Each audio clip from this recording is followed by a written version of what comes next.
Good morning and good afternoon, everyone. My name is Brahima Pulvali. I'm the Vice President of the Global Economy and Development Program at Brookings. On behalf of myself, Gordon Henson, and our respective institutions, it gives me great pleasure to welcome you all to the Symposium on the Washington Consensus Revisited. It is co-organized by the Brookings Global Economy and Development Program and the Harvard Center for International Development. Before we start, let me note that this symposium would not have been possible without the work and contribution of the authors of the papers and the leadership of Peter Henry and Gordon Henson, who unfortunately could not be with us today due to a last-minute change in plans outside of his control. It was in early 2020 when Peter informed me that he's discussing with Gordon the idea of a collection of essays for the Journal of Economic Perspective, which will focus on revisiting the Washington Consensus. It was immediately clear to me that our broad community of academics, policymakers, students, and other stakeholders would benefit from a new set of analysis and discussions on the Washington Consensus, leveraging additional years of new data and evidence. It has been now almost a quarter century since John Williamson coined the term Washington Consensus. In its original formulation, it referred to a set of 10 economic policy prescriptions considered to be the standard approach to reforms. They were prescribed by Washington-based institutions, notably the IMF, the World Bank, and the US Department of Treasury, to improve economic performance for crisis-affected countries in what was then known as the Third World. These market-oriented policies centered around fiscal discipline, market-oriented domestic reforms, and openness to trade and investments. The Washington Consensus inspired international institutions and policymakers in many countries to pursue reform agendas that were resisted as aggressively as they were pursued. And they have been heavily criticized for failing to improve socioeconomic conditions. I cannot think of an economic policy framework that has been as influential and as controversial at the same time as the Washington Consensus. Yet a quarter century later, there still does not appear to be a consensus on the effect of these policies, and perhaps there will never be one. The effect of economic reforms tend to play out over time, and the reforms are also inherently disruptive. As such, the short-term impact can be very different from the medium and long-term impacts. So a key contribution then of the symposium papers that will be discussed today is to re-examine the evidence with the benefit of more data, and doing so across regions. The four papers offer new fact-based insights on the effectiveness of the consensus policies, and I would encourage you to read them if you haven't already. The symposium could not have been more timely. I think the recommendations in the papers provide helpful guide to policymakers as they ramp up structural reforms to build back better in the post-COVID world and to navigate the current challenging and very complex global economic environment. There have been very few moments in history when the world faced the current confluence of global shocks and crises, from lingering COVID-19 pandemic, threat of widespread food and energy insecurity, the surge in inflation, looming crisis of development financing and sovereign debt, high risk of a global recession, to the geopolitical crisis. This very difficult and unprecedented environment put policymakers in uncharted territory. So more than ever, they can benefit from the best practices in economic reform to not only navigate this complex set of challenges, but also to lay the foundation for a more resilient, inclusive, and sustainable recovery. As was pointed out in one of the papers on the Latin American experience, there are, and I quote, risks that the region will revert part of the Washington Consensus reforms, which are necessary building blocks for a new agenda more focused on social integration, a fairer and just society, and environmentally sustainable growth based on better education, end quote. Indeed, during the pandemic, many countries implemented protectionist policies, ranging from border closures to restrictions on trade, and similarly, exports restrictions have been introduced for food, fuel, fertilizers, following the Russian invasion of Ukraine. And many of these restrictions are still in place today. There is a risk that policymakers will increasingly resort to protectionism as a policy response to shock, or turn inward to bolster the self-sufficiency of their economies, either out of national security concerns or to better manage future pandemic, all of which are in apparent contradiction with the Washington Consensus. Also, the fiscal outlook has deteriorated considerably globally. By some estimates, 60% of low-income countries are either in or at high risk of debt distress. The rapid pace of interest rate increase by major central banks would precipitate widespread sovereign debt crisis in the developing world. And not unlike really the situation that motivated the Washington Consensus policy several decades ago. And this is particularly concerning in an environment where we do not have the well-functioning framework for debt restructuring, despite recent efforts and progress with the establishment of the common framework on debt treatment. We hope for the best, but it is conceivable that several countries would need significant assistance from international financial institutions to manage these challenges in the years to come. In that scenario, will the Washington-based institution prescribe the same policies as they did in the past? Or will the lessons learned from the past experience, as well as the evidence presented in the symposium papers, inspire international and national policymakers to make some adjustments to their policy frameworks and implementation strategies? It is in this regard that I believe the symposium and today's conversation are very timely. So drawing on the papers, as well as my own assessment, the following 4 lessons on reform stand out for me. First, meaningful reform are inherently disruptive and often create hardship in the short term. It is therefore important to consider remedial measures to minimize the socioeconomic impact on the most affected segments of the populations.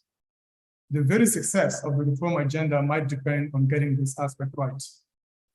Second, when it comes to reform, one size does not fit all. Each reform policy needs to be carefully considered against institutional context, initial conditions of development, and socio-political environments, among other factors. Third, ownership of the reform agenda by local governments with stakeholder buy-in is important to encourage support for the reforms and to increase the likelihood of success. Fourth, and finally, even with the right reform agenda and implementation plan, success is not guaranteed. As such, it might be appropriate, whenever possible, to proceed incrementally, learn lessons from early implementation, make necessary adjustments before scaling up. In sum, reform should be a process of continuous re-evaluation, adjustment, and recalibration over the reform period, and it must be approached with flexibility and humility. I would be remiss if I concluded my remarks without paying tribute to John Williamson, who, as you know, passed away last year. He spent a considerable amount of time until his passing to clarify the difference between his original formulation of the consensus and the version that has come to be associated with market fundamentalism, from which he distanced himself. He also regretted the way some reform agenda were implemented in the name of the Washington Consensus, which he believed, and I quote, never enjoyed a consensus in Washington or anywhere else. I'm very pleased to share that his daughter, Teresa Williamson, learned about the symposium and reached out to us. She's currently with us. So Teresa, your dad's legacy will endure, and we are really honored by your presence. Before I turn it over to Carmen for the moderation of the first panel, I would like to acknowledge 2 other co-organizers of the symposium, Anusha Sherry and Belinda Archibald, who joined Brookings last year as the David Rubenstein Fellow. I'm also really grateful to the communication staff at Brookings, particularly Katie Portno and Esther Rosen, and at the Harvard Center for International Development, and my assistant, Wafa Abedin, for working tirelessly behind the scenes to help make this event possible. And finally, we are indebted to all of you panelists, moderators, and authors for your invaluable contribution and we look forward to a rich discussion. So with that, I'll now turn it over to you, Carmen.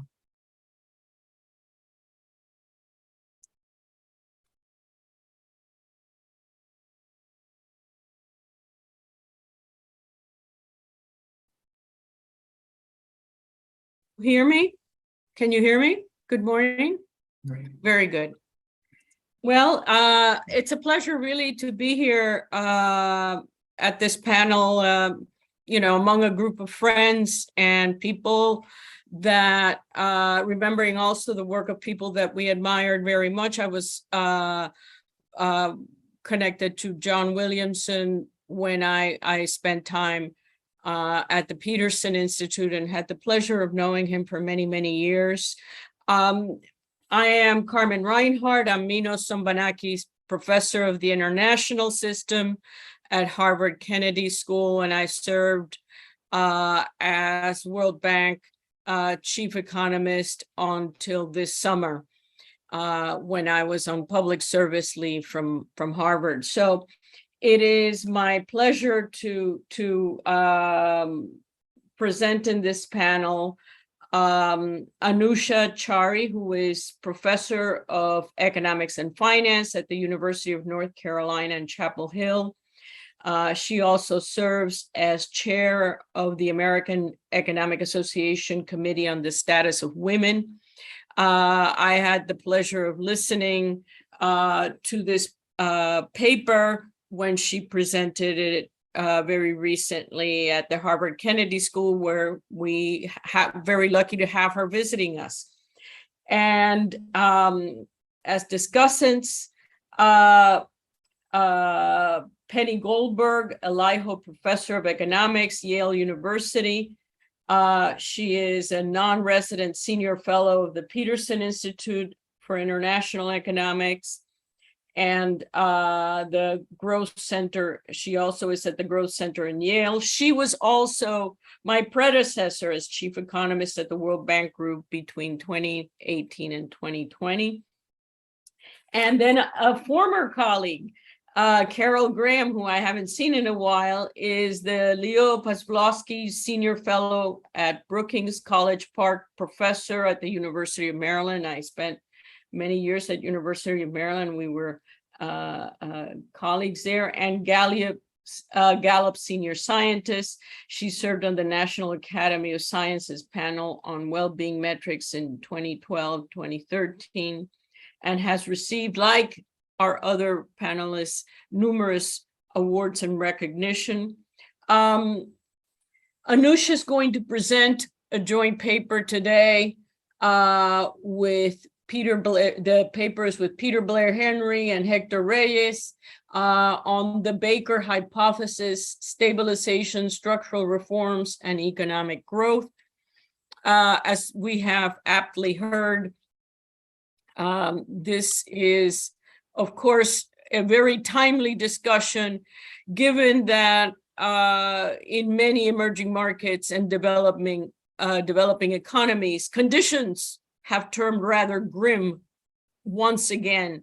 And many of the issues of renewed stagnant growth, lack of recovery from the pandemic, high debt levels, increasing levels of poverty, and the deterioration in a broad spectrum of economic indicators raises all the questions that Anusha is going to talk about, and hopefully what lessons we learned.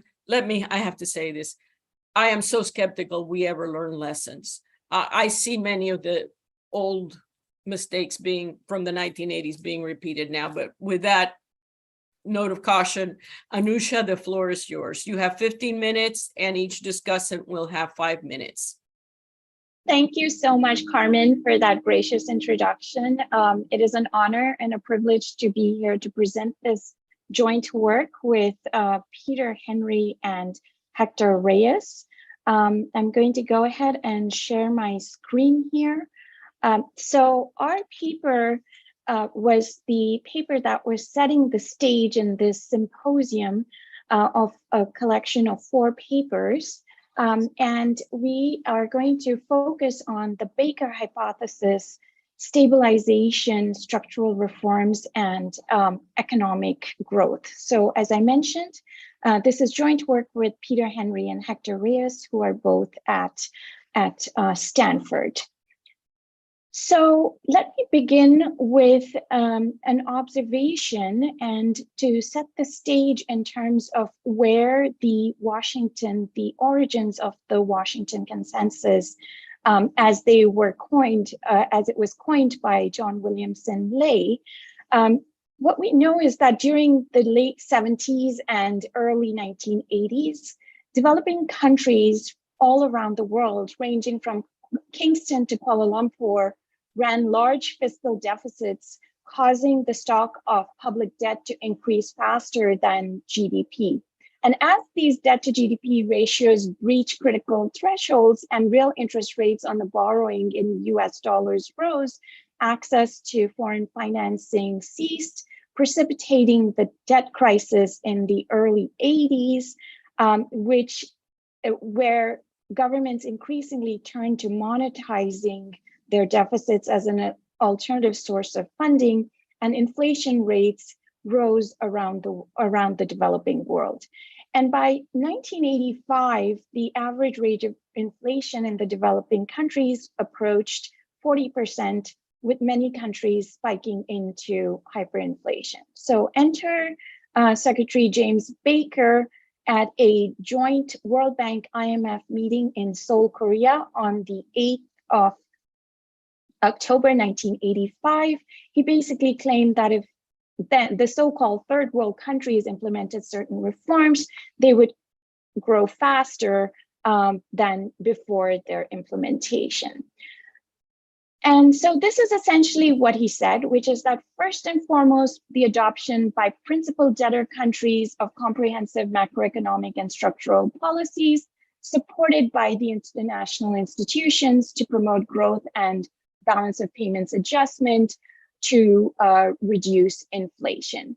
He then went on to enumerate a core set of reforms that Kuhl referred to in his introductory comments that include first and foremost inflation stabilization, followed by opening up in the form of trade liberalization and greater openness to foreign investment, as well as allowing for a greater role for the market in the provision of goods and services via privatization. So the two goals were really to grow once again, to promote growth in the developing world, and secondly, to organically reestablish access to international capital markets.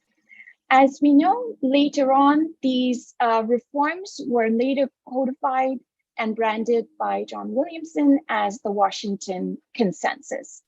Now, we also know that these reforms have unleashed a contentious debate ranging from people referring to the reforms as neoliberalism to others claiming that the Washington Consensus has failed. And so what we are going to do in this paper is to really take a country-specific time series approach to see if the data refute or support the Baker hypothesis.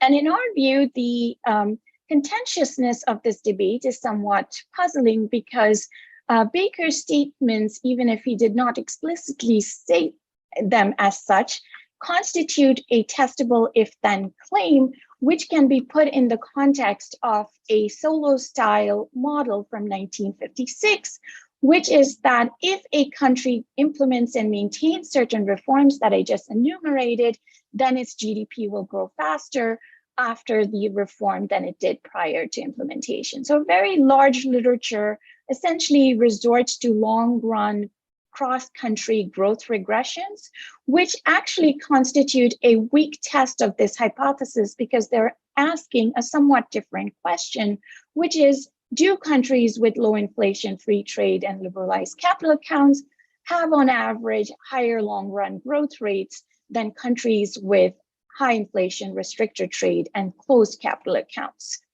So what we propose instead is to actually look at what happens to growth on impact and in the immediate aftermath of the implementation of reforms. And we believe that a time series panel data event study approach that focuses on the country-specific timing of these reforms to explicitly test for the temporary growth acceleration on impact and in the immediate aftermath of policy changes is essential. And the idea is that this temporary growth trajectory moves a country into a permanently higher level of per capita income or GDP. So what Hi, Anusha. Hi, Yes. I'm sorry. This is Katie from AV. We're not seeing your slides advancing. I'm not sure if you're sharing the right screen. Okay, just give me a second. Let me stop sharing and share again. Thank you. It may just be that I couldn't tell if you were trying to advance your slides or not, but we were just seeing your title slide. Okay, yes, I did actually advance. So can you see this advancing now? Yep, thank you. Sorry to interrupt. No worries. Let me sort of proceed and talk about our findings here. I will go into slideshow mode and show you our first picture, which is essentially the average growth rate in emerging markets, and as a benchmark, the growth rate in advanced economies over almost a 40-year period between 1980 and 2018. And what we see over here is that during the early 80s, we don't see much catch-up growth, and emerging markets weren't actually growing very fast during this period in the immediately after Baker made this speech. But what we do see is that growth starts accelerating in the early 90s, and I'd like to show you a figure that sort of illustrates why this might be the case. If we look at the average year when countries stabilized inflation, it's sort of around 1993. So the mean year for the inflation stabilization programs in our sample of 53 countries is 1992, and the median year is 1991.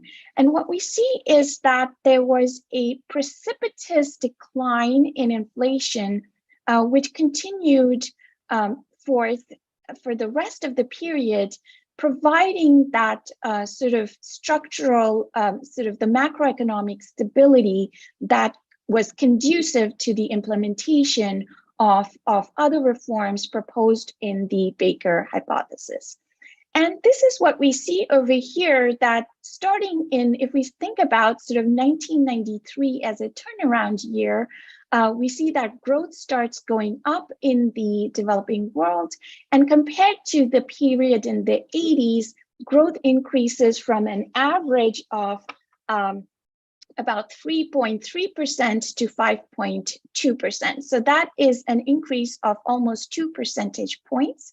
And just to put this in context, if a country grows faster by 1 percentage point, we expect per capita incomes to double in 30 years. With about 2 percentage points, it's about 16 years. The second point is that, contrary to popular narratives, this growth did not come at the expense of first world growth. First world growth was about 2.9% in the pre-period as well as the post-period before the global financial cycle. So what this suggests is that, given that advanced economies were not growing, but emerging markets suddenly started growing, it suggests that it wasn't an aggregate global shock, but rather the country-specific reforms that the developing countries had put into place. And here we can see that the frequency of these stabilization episodes varies by geography and was concentrated in the 1990s. And Latin America, we have sort of two groups. One is the high inflation group of countries and the moderate inflation group of countries, Latin America dominated in terms of the high inflation countries, and Africa dominated in terms of countries in the moderate inflation group.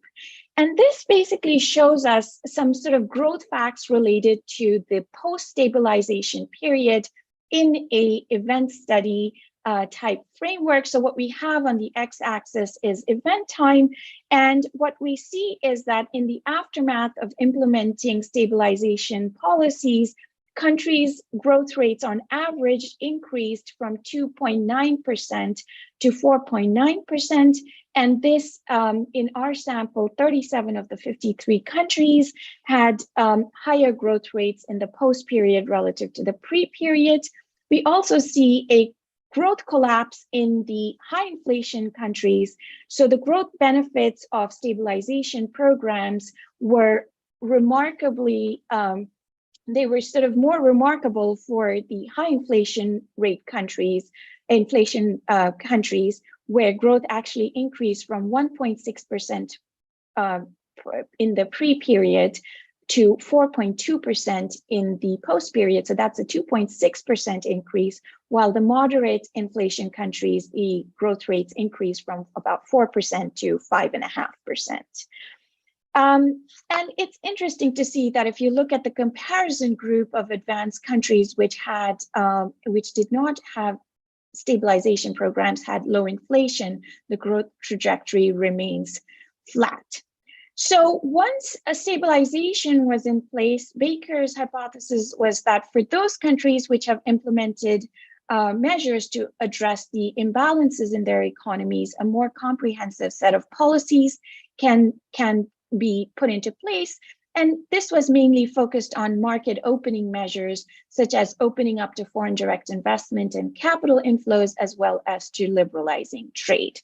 And once again, if we look at the trade liberalization episodes in our sample, you can see that following trade liberalization, the growth rates increased from 1.72% before the implementation of liberalization to 4.38% in the aftermath. And this is a consistent pattern not driven by outliers, where 52 countries had post-liberalization growth rates that exceeded their pre-liberalization country-specific average, and 53 countries, for 53 countries, their median growth rate was higher. In the paper, we have a sort of a case study of Korea, the cases of South Korea, Taiwan, and Singapore as countries that had stabilized inflation and liberalized trade much earlier, which sort of, these are countries in our view that constitute a test of Baker before Baker himself came up with these prescriptions in 1985. The final tenet that I'm going to focus on is the fact that following capital account liberalization, we see a dramatic fall in the cost of equity capital in emerging markets. And in our paper, we focus on the equity markets because we find that these promote greater opportunities for international diversification and for risk sharing, and also help to perhaps address the debt bias in the international financial system by altering the financial mix that is open to developing countries and now emerging markets away from debt and towards equity. And what we can see is that we use the United States earnings price ratios as a benchmark, and we see that while earnings price ratios, which are a measure of the economy-wide cost of equity capital, fell by about 200 basis points, we see that in developing countries, this fall was more precipitous. It was permanent. It was about more than 500 basis points, and it was consistent across countries that implemented the stock market liberalizations. So 17 out of the 18 countries in our sample witnessed this decline in the cost of equity capital. We have some thing to say about privatization, and here the record is much more of a mixed bag. And we talk about the fact that this really is very context specific, it is nuanced, and it is complex.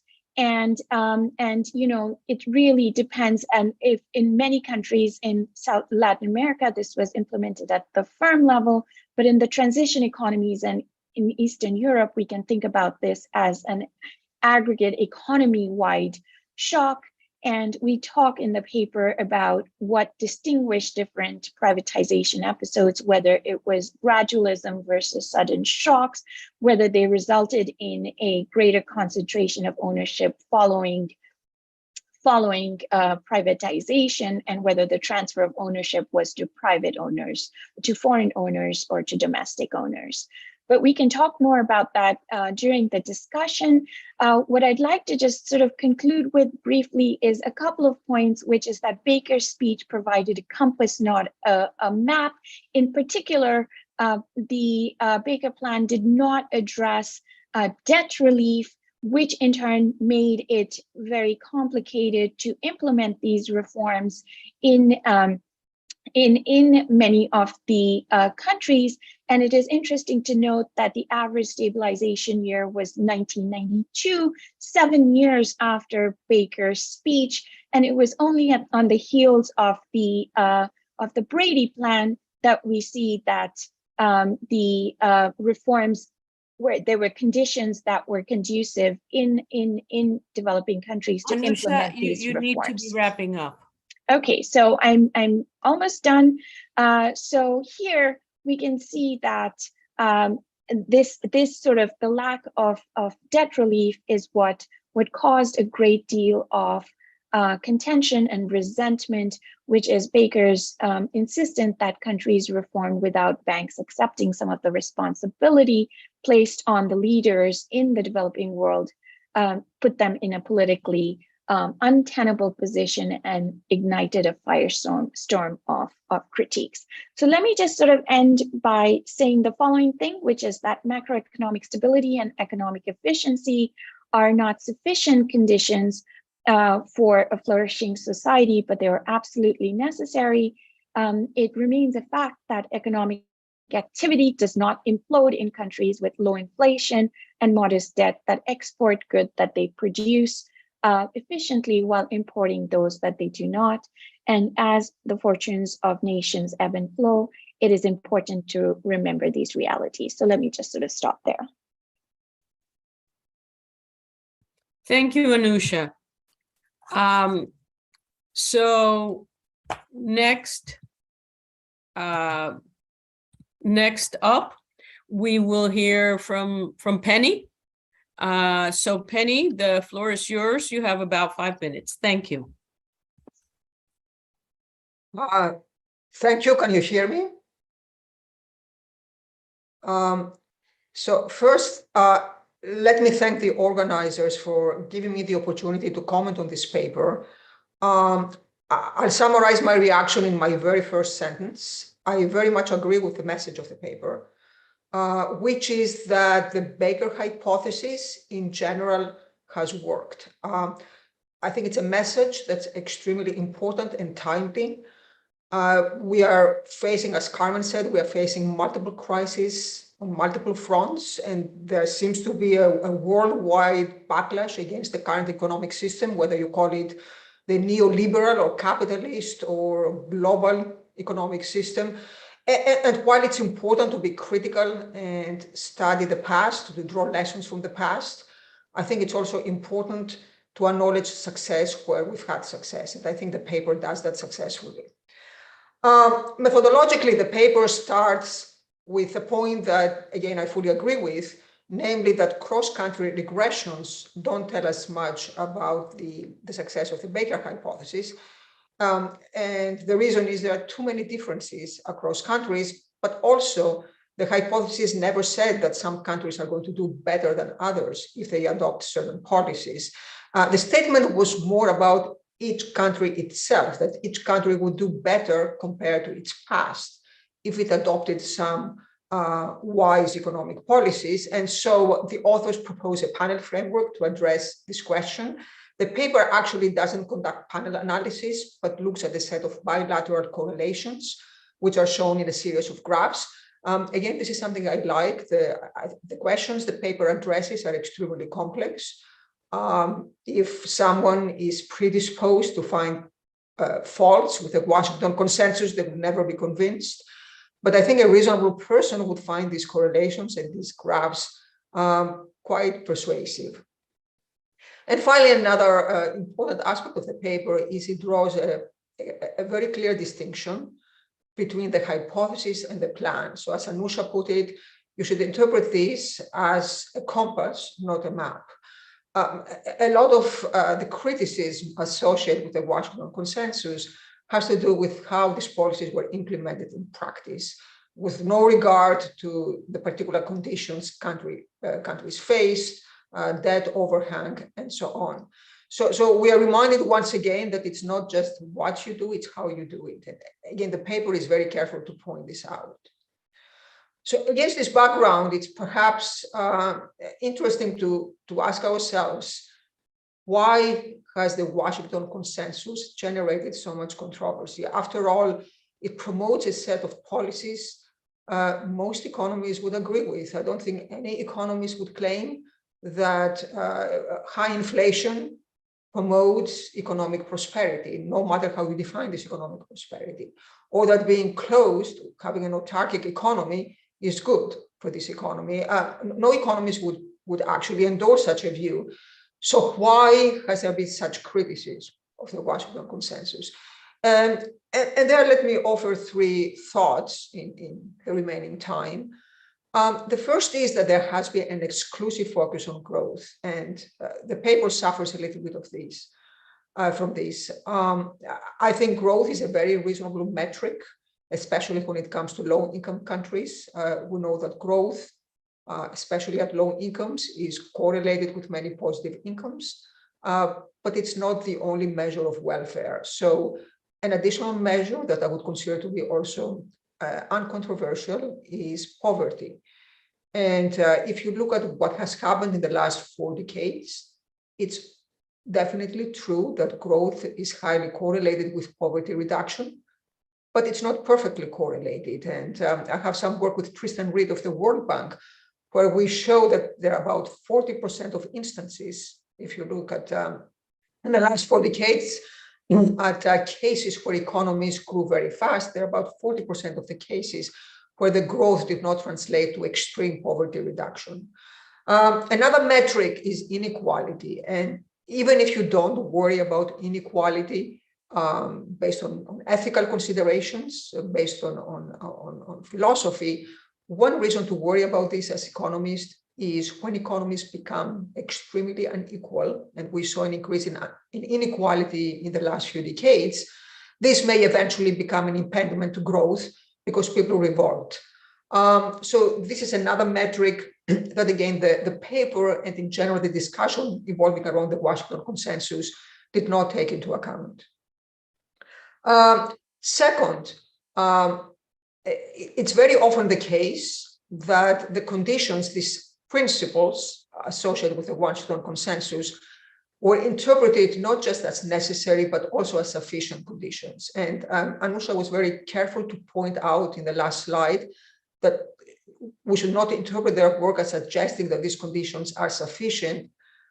But again, in the economic analysis in the paper, there is an implicit assumption that these policies were responsible for the success that the paper documents. There are many other things going on in the background, and the paper doesn't always control for those. Again, given the complexity of the questions, I think just looking at the data, just looking at graphs and exploring temporal correlations is strongly suggestive. But the problem with suggestive results is one can also find faults with them. And finally, and that's my last comment, the paper shows quite convincingly that on average, these reforms delivered. For policymakers, I think this statement is not enough. Reforms tend to be very disruptive and politically costly, especially in this particular context. So telling a policymaker, telling a government that if you implement these reforms, there is a good chance that the economy is going to do well. This is not good enough. I think policymakers don't think probabilistically. They want certainty. And from that point of view, it would be important to study the failures and not just the average success. And there have been many failures, and the paper mentions many of those. So in each case, in each table, the paper mentions the reforms worked for this set of countries, but these are the cases where the reforms failed. I think it's important to actually study the failures and try to understand which factors contributed to these failures. And I have to say that's the plan today. That's what we're going to do in the next few hours by focusing on Latin America and Africa. These are, whenever we think about the success of the Baker hypothesis or the Washington consensus, we all have East Asia in mind. We tend to focus on China and Korea and Vietnam and so on, but we forget that there are many other places in the world where the Washington consensus didn't deliver as much, especially in Latin America and in large parts of Africa, where poverty is still high. And that raises the question, why didn't the consensus, why didn't these policies work there? So we're going to talk much more about this later today. Just two quick thoughts. I think with Latin America, one hypothesis is that these reforms were never consistently implemented. That is consistent with what Anne Kruger pointed out. I think in Africa, the story is a little different.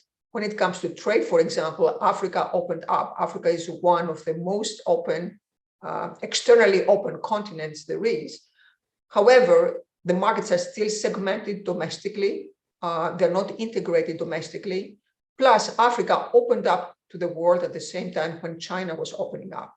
So instead of getting access to lucrative high-income markets, Africa faced intense competition from China, which at the time was a low-income country. So the economic environment today going forward is much more complex than it was 3-4 decades ago. And there are many challenges low-income countries face that they didn't face before, including competition from countries like China, countries in East Asia. So that raises a whole set of new questions about whether the same kind of policies are going to deliver going forward. These are very difficult and broad questions, and I don't have much time, so I will stop here. To conclude, I think this is a great paper to set the stage by focusing on the successes of the Washington consensus. And I think it sets the stage for the discussions we're going to have in the rest of the day that focus on particular continents and particular countries and delving into the specifics. Thank you.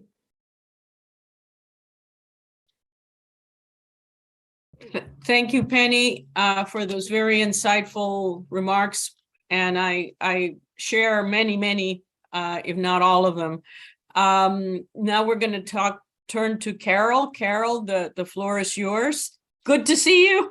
Good to see you after so long as well. The Maryland days were long ago, I think, but anyway.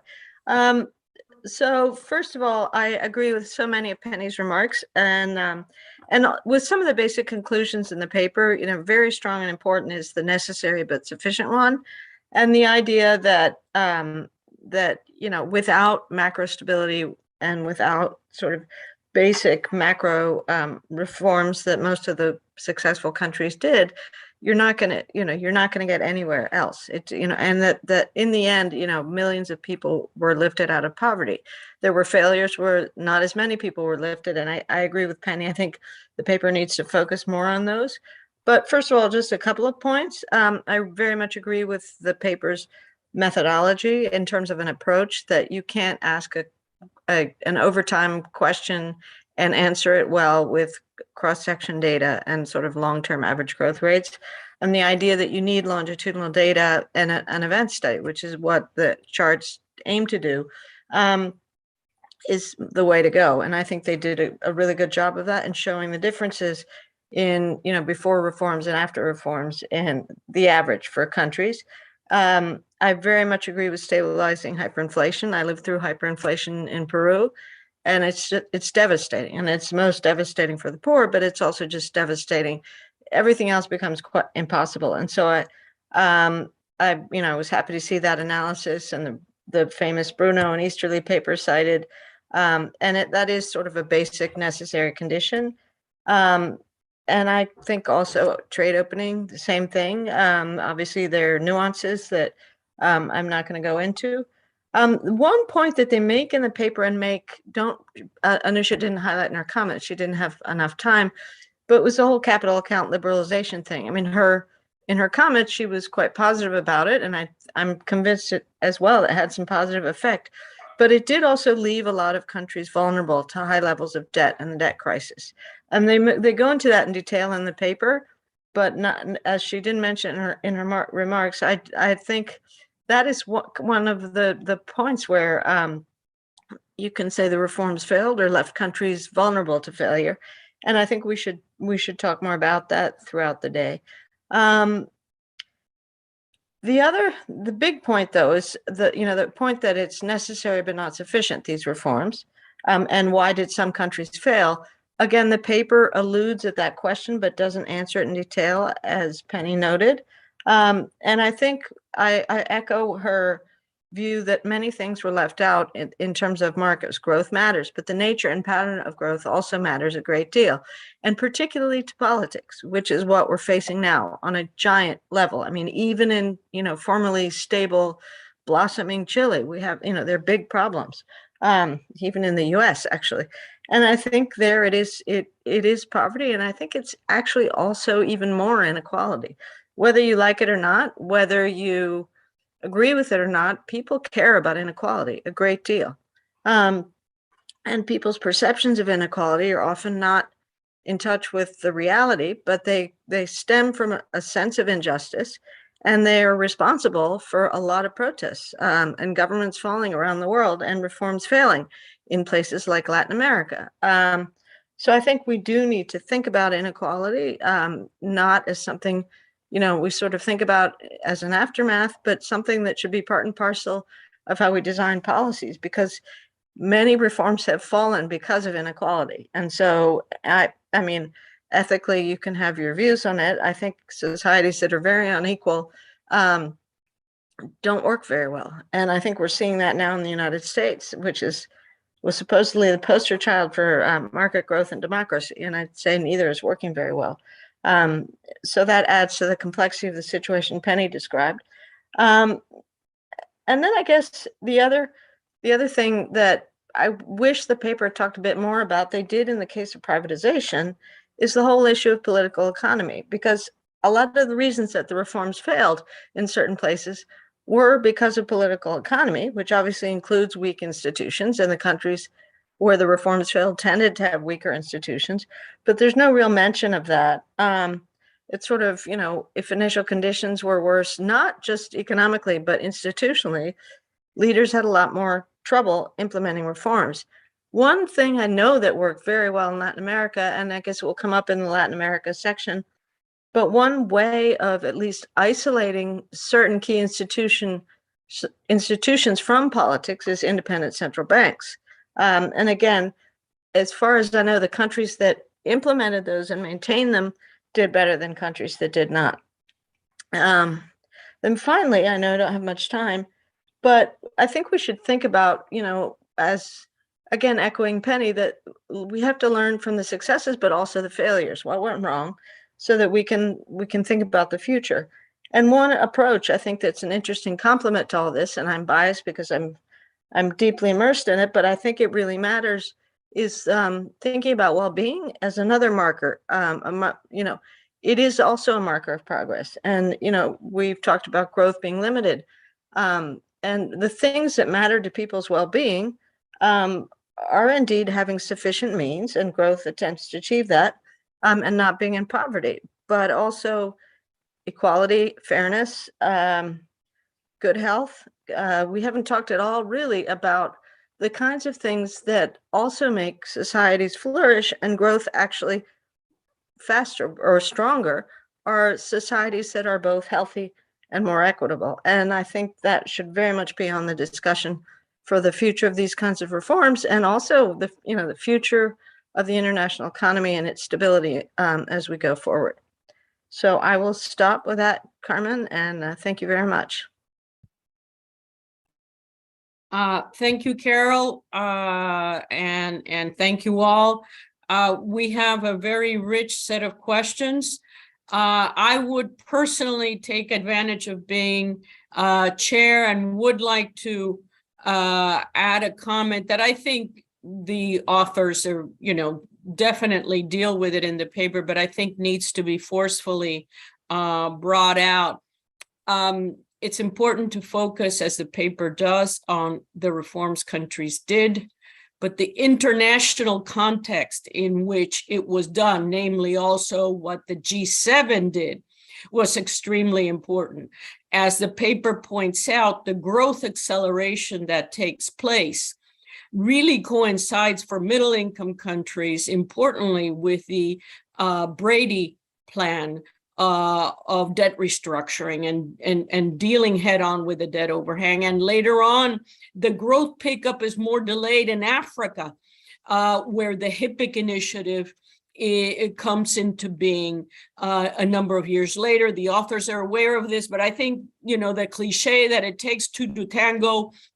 And going forward, I think that's an important consideration, because so far, what we are seeing, there, more than 50%, more than half of the low-income countries, low and low middle income countries, are either in debt distress or approaching debt distress, and yet there has been virtually no movement on that front on the part of the G20. Notwithstanding the common framework, we don't have a single debt restructuring.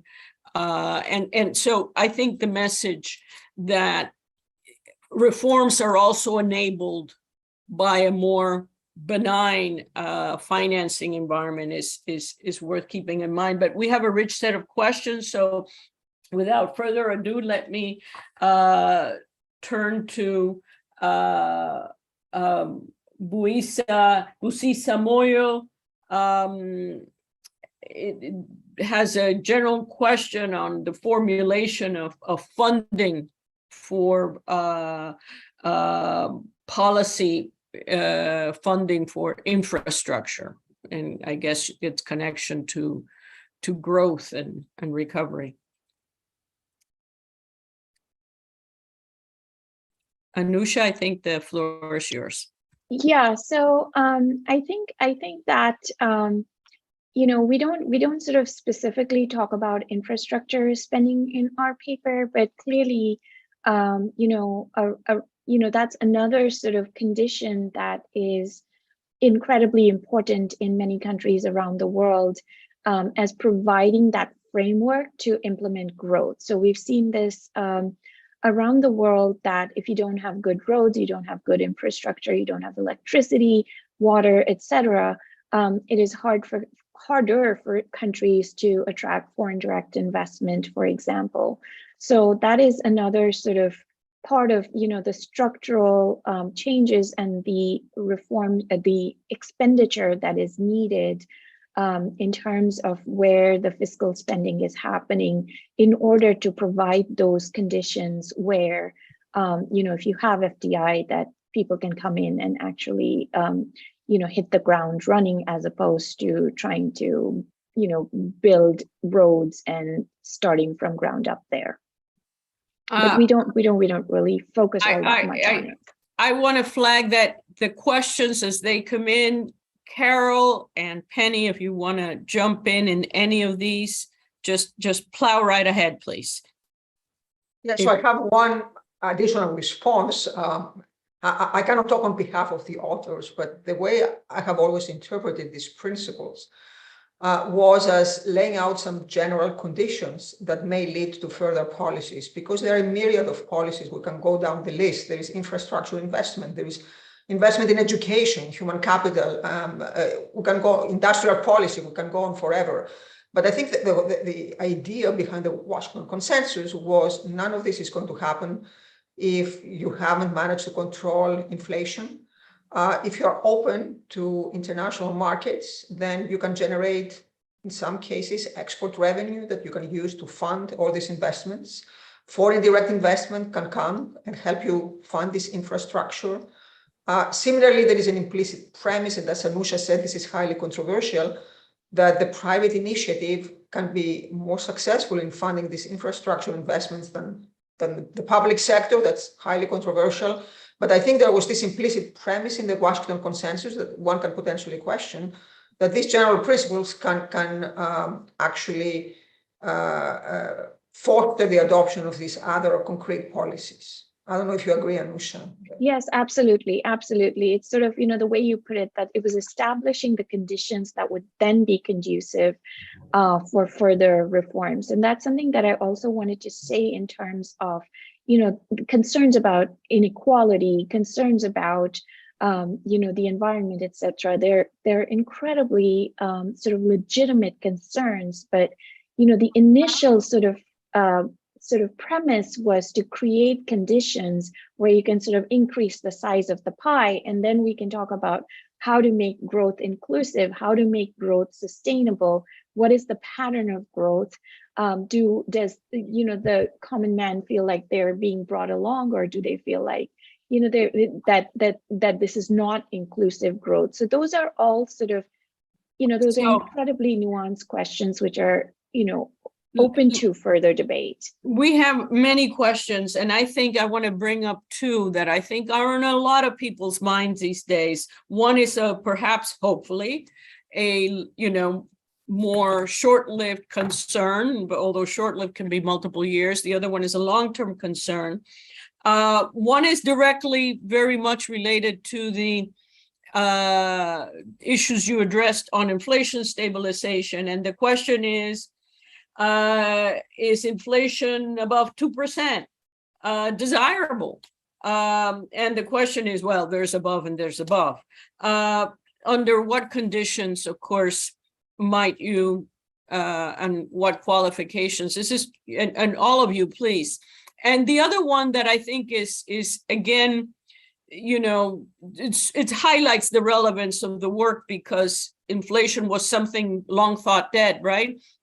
But the other question has to do with, well, the Washington Consensus was before we became aware of the very serious climate situation. And so therefore, is the Washington Consensus now have to account for the impact that promoting trade growth, the seeming inconsistency between promoting, rapid trade growth and environmental, impact. So the floor is all yours. Whoever would like to go first. So I'd like to sort of reiterate this point about, what the Washington Consensus was. It was sort of, the Baker hypothesis. It was a compass and not a map, right? So Kuhl made this point in his introductory comments that one size doesn't fit all. And I do agree that in retrospect, we didn't think about growth in the context of the environment and sustainability and so on. And so I think that is now, in retrospect, to go back and put it on the Washington Consensus when it wasn't being talked about then. I think there are just really limits to the argument as to how far we can push this. And as Penny said, it's really thinking about what are those necessary conditions that we need to put in place, establishing general principles from which we can have macro stability, from where structural reforms can be implemented. And absolutely, the nature of growth matters, the pattern of growth matters, whether it's inclusive matters, whether it's sustainable matters, and it's all highly context specific. And the other sort of point is that the political economy of reforms, I think, was also, Baker plan itself did not address, by not addressing the debt overhang issue, did not sort of take into account the fact that this would be very hard to implement politically without some debt relief on the table, and it was politically untenable for the leaders. And there are many in democracies are messy, and the political economy of reform is incredibly important because you can have coalitions that can block particular reforms and sort of thinking about these things.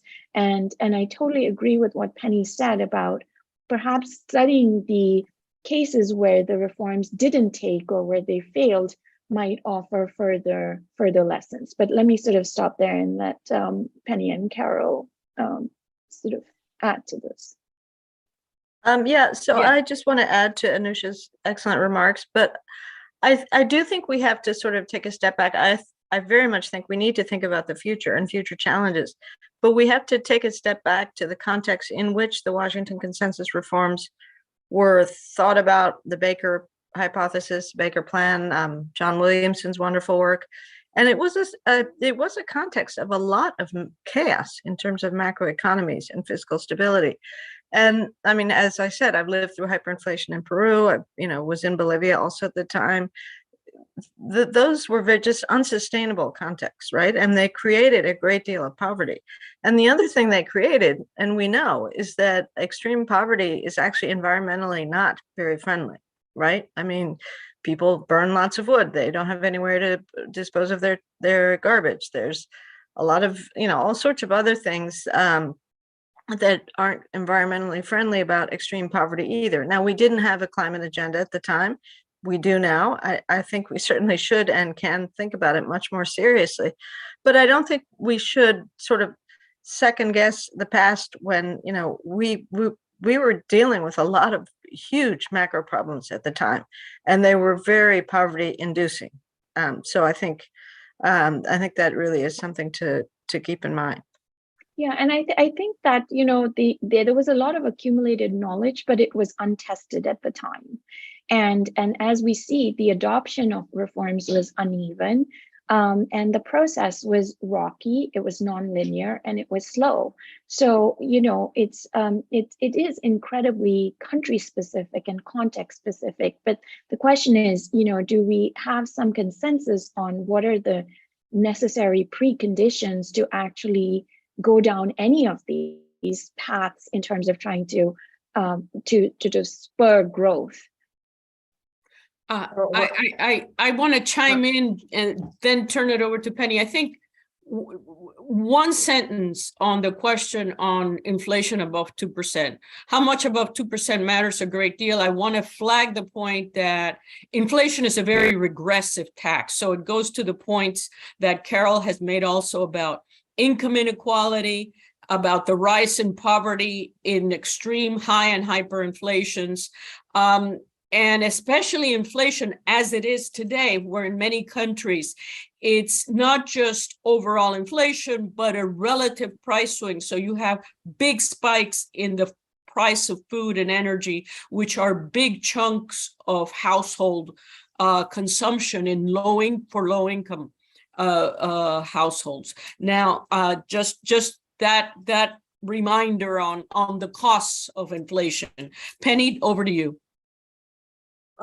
Yes, I had one comment on the question about climate change, because I think this presents a potentially important trade-off. No matter what one thinks about Washington Consensus, the fact is there was a lot of emphasis on growth. So if we take that as given, as I said, I believe growth is important, especially at low income levels.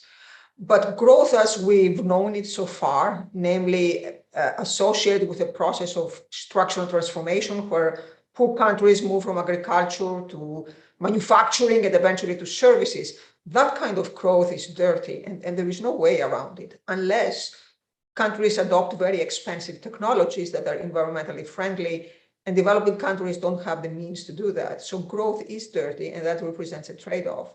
The alternative that's very appealing to policymakers these days is to accomplish a type of leapfrogging where countries go from agriculture directly to the service sector to a certain extent, India, I think, has managed to do something along these lines. You know, the service sector has been very important in the growth experience of India. So a growth model based on services could potentially reconcile this emphasis on growth, and at the same time the concern we have these days about the environment and climate change. Whether this is feasible, I think this is too early to know. I think this is, for me as an academic, for us academics, I think this is a very important area of research.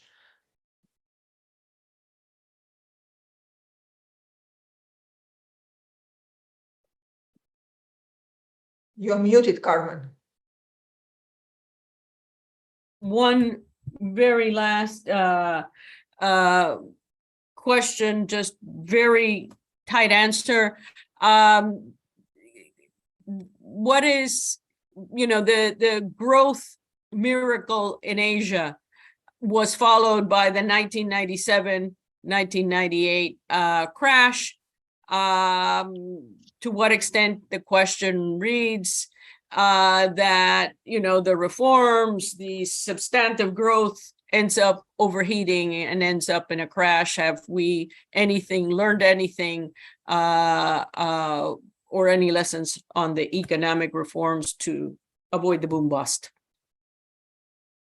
So I'd like to say something here, which is one thing I think that does not, one point that does not get the attention that it deserves is the debt bias in the international financial system. So this is why Peter and I were studying stock market liberalizations, because equity flows actually constitute real risk sharing rather than debt contracts, which are not state contingent. And I think time after time, and Carmen knows this so well, is that countries run into trouble with debt. And in East Asia, that was another sort of feature, which was short-term debt. These countries had very stable exchange rates, and they had short-term debt contracts that were being rolled over.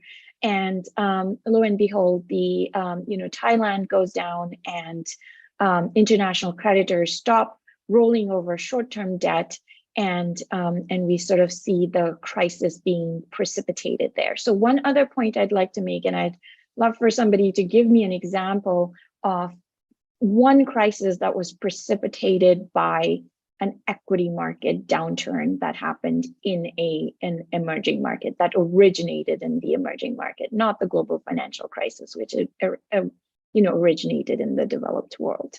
So, this issue of an excessive reliance on debt and not equity is something that I would really like to make. Well, I think our time is up. And I want to thank Anusha and Penny and Carol. And those of you that have submitted questions, I apologize. There were a lot of excellent ones, including one that I have to say, I'll conclude here. He asked, he asked the question, in the late 20th century, the East Asian countries like Japan and South Korea grew rapidly with high tariffs and government oversight, very different from the Washington Consensus. Are there any lessons from that? But I'll leave that for the next food for thought for the next round of meetings. Thank you all very much. Thank you, Carmen. Thank you.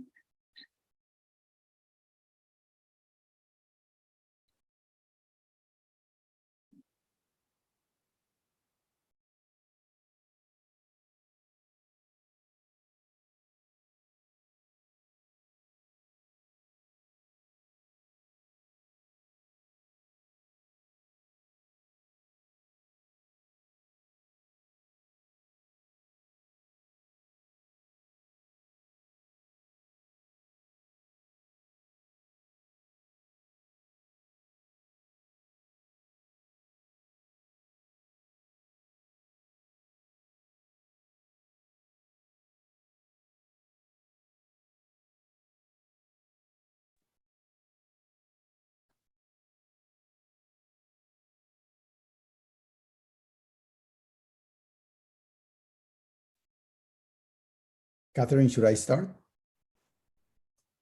Yes, please, Alejandro, go ahead. Thanks. Okay, good morning. Thanks to Cole and the Brookings Institution for inviting me to this very interesting panel. We will discuss in the next session the paper by Ilan Goldfein, Lorenza Martinez, and Rodrigo Valdez, Washington Consensus in Latin America, from Raw Model to Straw Man.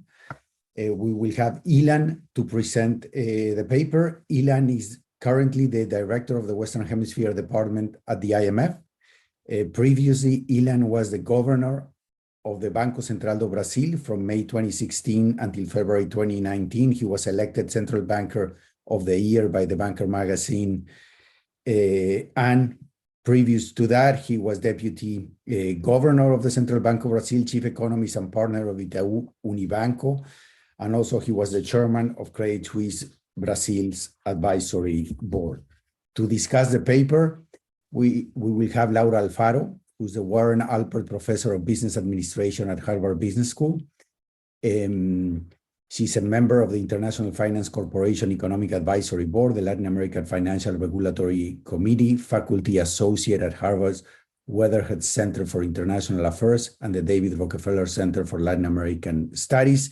She served as Minister of National Planning and Economic Policy in Costa Rica. And finally, we will have José de Gregorio, who's a professor of economics, Universidad de Chile. He was the governor of the Central Bank of Brazil, also Central Banker of the Year. So I think in terms of inflation reduction, we will have no differences of opinion here. José is the Dean of the School of Economics and Business at the University of Chile. He was also Minister of the Economy, Mining, and Energy. He worked at the IMF, and he was a visiting professor at UCLA. So with that, Ilan will tell us about his paper. I mean, the paper shows how the Washington Consensus had a positive effect on several dimensions in Latin America. Maybe these impacts were less than expected or maybe they were a little bit oversold to societies, but I think they clearly show their positive impact. So with that, I'll turn it to Ilan. I'm happy to see you, and the floor is yours. Thank you, Alejandro. It's a pleasure to see you again. Thank you, Brookings, for this invitation. And I think this topic is quite important to evaluate the Washington Consensus, because this is relevant for the future, where we're going. So let me start sharing my screen. Here it is. I'm gonna put it here. I hope you are, just 1 second. I hope you are seeing it now. So Washington Consensus in Latin America, from raw model to straw man. What I'm gonna talk today is first give you a background where this consensus forecast, the consensus of Washington Consensus started, in which context. Then I'll try to evaluate what was really adopted. I mean, taking, let's say, the 10 Williamson's principles and say what was adopted, what was not adopted, what was heterogeneously adopted. Then we get into 3 case studies: Brazil, Mexico, and Chile. The cases have adoption, different types of adoptions of the consensus, Chile, and even Mexico, but Brazil less so, and different outcomes of the adoption of the Washington Consensus, some more successful, some less successful. We will look at the performance after 3 decades of the Washington Consensus, so we have some hindsight to look at it. We look at the 3 case studies, how they fare. And finally, we will end up with looking at the conclusions, where we go from here. First, the background. The Washington Consensus emerged in the second half of the 1980s after quite a poor performance. We had the crisis, we had the debt crisis, we had the inflation, and all sort of stability issues. So the Latin America debt crisis and the social experiments led to the need to establish financing by the private sector. Remember, this is the decade and the 90s of the structuring, issues with stability. So the Washington Consensus somehow wants to establish stability and bring private financing to the region. It was not the case that all the recommendations were not implemented already. Some of them were there. Sorry about that. Some of them were there. But the idea was to implement structural reforms in a context of what we call today macroeconomic prudence, but it was responsibility. So at the end of the day, we talk about trade liberalization, opening to foreign direct investment, privatization, structural reforms that will attract capital through higher expected potential output growth. So growth was also there. The consensus policies at the time, when you look at the reaction and you study the literature, did not reflect the consensus at all. We call it the Washington Consensus, but at the time, some expected that the reforms will really reestablish macroeconomic stability, prompt growth, bring financing. Some just saw this as imposition by the US to increase control over the region, or other type of ideologies that really saw this Washington Consensus as a way to dominate. Others thought these policies will really not be successful. They were not optimistic about that. So the consensus policies did not really reflect a consensus in the region at the time of the adoption. So what was adopted? Well, let me talk about the 10 overarching principles from Williamson 1990 paper. How did they implement?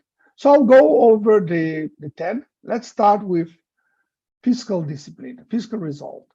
You wanted to have a deficit lower than 2% over time. If you look at it in this narrow way, it was not adopted at all by the region.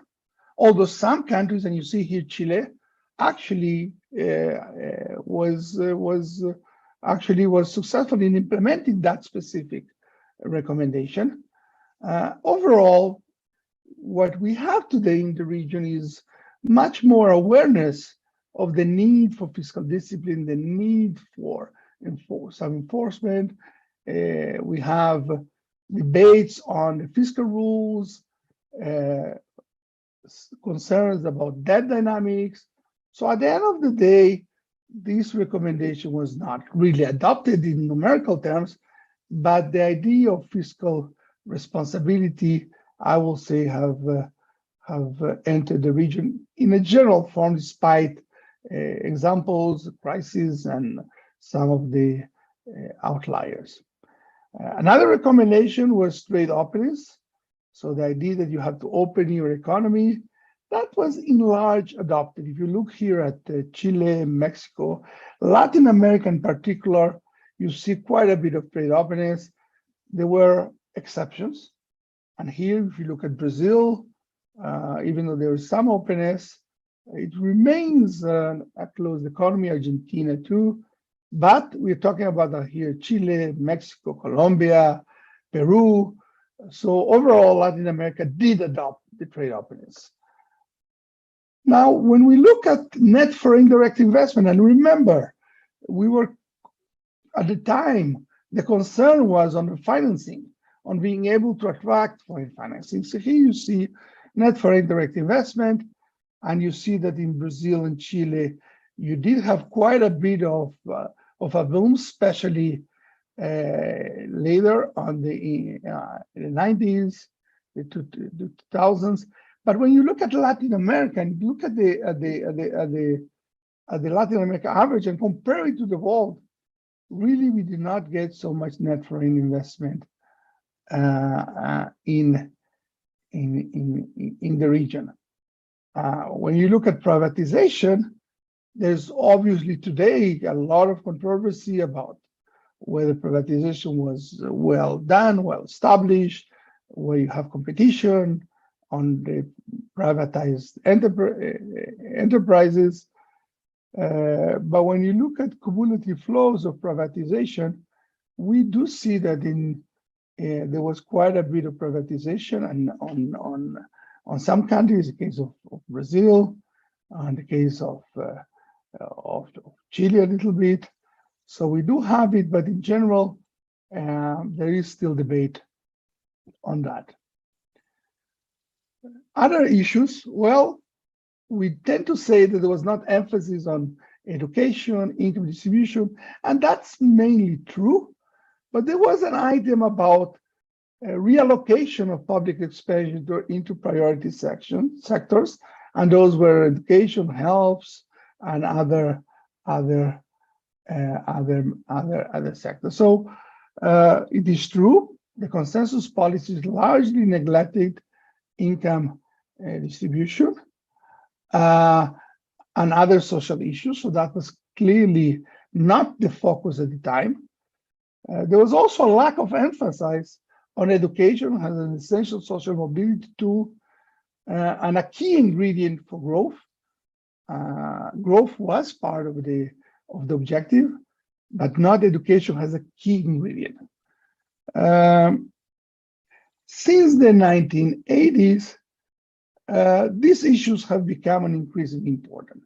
So you'll see that there's quite some evolution in terms of social issues, but it is hard to say that those were objectives of the Washington Consensus at the time. What about tax issues, tax schemes? Well, the idea was to have a broad tax base, moderate marginal taxes, and strong tax administration. So we'll say that between 1986 and 1999, the median maximum personal income tax rate was slashed by 20 percentage points and the top corporate tax rate by 8 percentage points. So overall, there was some evolution here. However, some countries, again, this is very heterogeneous adoption. So countries like Brazil, even though there was some evolution, still have quite heavy tax burden. What about market-determined interest rates and real rates? The idea is to have positive real rates, at least positive real rates, to have less of a financial repression. And I will say that this was mainly adopted by all Latin American countries. They have liberalized the interest rate between 1985 and 2000. Some of them still have some earmarked lending, some of them returns to some financial repression. But in general, I will say after the Washington Consensus, we have gone back to relatively free financial systems, positive real rates. Banking systems are much more resilient, and the banking crises that were eventually happened, actually, the events and the frequency have gone down quite a bit over the decades. What about competitive exchanges? The idea that you have to have more flexible regimes that will support export-led growth, that will generate more balance of payment space, and then you, of course, you can have more financing and maybe you can have more growth from the export-led. That was the idea. At the end of the day, I think we do have more flexible regimes in Latin America. However, a lot of them are intermediate in the sense that there's still some, but not full flexibility, in the sense that there's still some intervention. I think I will say that the profession has evolved to allow some intervention in circumstances, certainly during volatile periods or disorderly market conditions.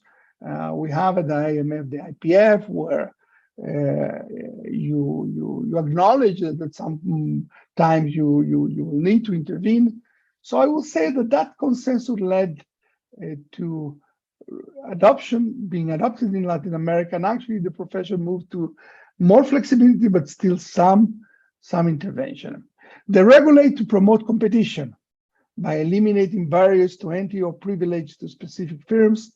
When you look at Latin America in general, fostering competition has been quite a rocky road in Latin America. We cannot say that the competition is there. Antitrust institutions have developed, in some countries more, in some countries less, on the average more only gradually. And there are areas where contestability is still limited in some countries. So there is quite a debate on how much competition you actually have introduced in Latin America. And finally, strengthening of property rights. I think there was an evolution of property rights. However, when you look at the various indicators of relative property rights of the region to other regions, I will say it is unimpressive and certainly quite uneven. So we wanted to get deep to see how it was adopted and what are the results. So we chose 3 countries, and as I told you, they were heterogeneous in the way they adopted, and in their success. This is a summary of what was adopted in these 3 countries. The dark circles is fully adopted, the gray is intermediate, and the white is poorly adopted. So fiscal discipline, we cannot say, for example, that in Brazil was fully adopted, although there was quite a bit of evolution, but there's still debate on the dynamics on how to adopt the fiscal rule. In Chile, you not only had the fiscal discipline adopted, but as I showed you, even the numerical fiscal deficits were there. Mexico, it's gray in the sense that there is fiscal responsibility, even with changing governments. That is, the fiscal discipline is acknowledged as quite important. The reacquisition to priority sectors was done in all of these 3 countries, but not fully. Broad tax base and moderate tax rates, only in Chile and Mexico. As I mentioned, market-determined positive real rates all over the region. We also had other developments over time that were not linked to the Washington Consensus. The 90s brought the inflation targeting regimes. A lot of Latin American economies adopted, which means that you have a more flexible regime with interest rate as an instrument to control inflation in a targeting regime. And that's the 5th point, which is the competitive exchange rate. That's a dark circle in all of them. Trade liberalization, as I mentioned, the region was quite improved. Tariffs at 10 to 20% with low barriers. Chile and Mexico adopted. Brazil still a quite closed economy. Open to foreign direct investment, all the 3 countries did. There is a debate on how much this has generated growth, and as you know, we'll show you that was not a good result in Latin America. Privatization to relieve public deficit and foster efficiency. There's quite a debate on that. In some places it's less debatable, it's success. Some of the cases there is an issue about competition and regulation. What about the regulation? Well, gray, property rights protection, more in Chile than in the other 2. So that's a simple table that tells you a little bit the story of what we went to and comparing the 10 overarching principles and whether they were adopted. And as you see, there is some heterogeneity of adoption. And you will see in what I'm going to talk next, that there's also some heterogeneity in terms of what was the success of those measures. So what is the performance after 3 decades? First and foremost, productivity growth disappointment. And we cannot say that was not a goal of the Washington Consensus. It was to generate growth. You're seeing a black circle in Chile. They generated productivity growth over the last decades, but that's an outlier in the region. And I will show you that basically productivity growth was disappointing in the region. Where we see success, inflation. It used to be 3-digit inflation during the 80s and beginning of the 90s. It went down to 1 digit, and lately it went down to 2-digit and lately to 1 digit. Of course, we are now facing a shock, inflation shock, but that's a global shock. And so far, we still see anchoring in the system. It's not the case to say that inflation is not under control. I think that was, if you want to see, this is one of the improvements and the success of, and inflation was also thought about stabilization during the Washington Consensus. Now, there are two issues here: changing poverty and income distribution. As you see, there is improvements in both poverty and income distribution. But here I want to caution again that this was not a goal, explicit goal of the Washington Consensus. I don't think we can say that this is the result of that. There was improvement. Part of it is related to the commodity boom of the 2000s, but not all of that. More success on the poverty than in the income distribution, but there is some improvement that I'm going to show you. Here, the productivity, output per hour work relative to the United States. So look at Brazil, really, really stagnant. Look at Chile going up. Mexico actually went down. It's a declining trend, very disappointing. And that's actually the Latin America. If you look at the column Latin America, a declining trend. And this is in sharp contrast to what the Asia performance and what we heard in the previous session. So that's really, really where we could say that the Washington Consensus did not deliver its promises. Poverty improved. You see Brazil, Chile quite a bit, Mexico, Latin America, more than the world, not because of the Washington Consensus. What about income distribution? Here we have a table where we look at the income growth, per capita income growth by the 20% poorest, the middle 60%, and the richest 20%. So when you look at the annual growth of these incomes, you will see that the growth of the poorest 20% in Brazil, in Chile, and Mexico are higher than the growth of the richest 20%. And part of it is just growth, but part of it is redistribution because of the programs, because of the social protection. So there is some improvements, but again, that was not or cannot be due to the Washington Consensus. So to conclude, I will say that the Washington Consensus policy helped Latin American economies to achieve more macroeconomic stability. And here is not only the inflation that they show you, but also less frequent balance of payment crisis, and to recover access to foreign financing in the late 80s and the 90s. However, Latin American economic performance, I show you the productivity growth, but the developing sense has been disappointing over the last 30 years. How much of this outcome can be attributed to the Washington Consensus? Reform is unclear, and here I'm referring not only to the success, but also to the non-success of growth. Some important aspects of the Washington Consensus policy have been successfully implemented, as I show you. Others have not, as I also show you. The implementation was not homogeneous. Even in the cases we look at, some of them adopted, Brazil adopted less than Chile, for example. Several important areas, poverty, distribution, environment, were not part of the consensus. And the Washington Consensus should not be mechanically associated with neoliberal strongman caricature. So the narrative of the Washington Consensus has been mixed with a neoliberal strawman that basically decides just to open at any cost and don't care about several issues, and that, for example, on growth, which was not the case.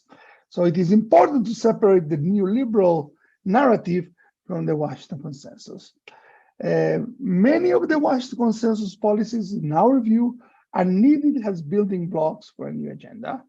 The new agenda needs to include social, income distribution, education, security that was not there, rule of law, and also environmental issues. The risk is that economic populism take over, and we all discard the Washington Consensus policies all together. So thank you very much, and back to you, Alejandro.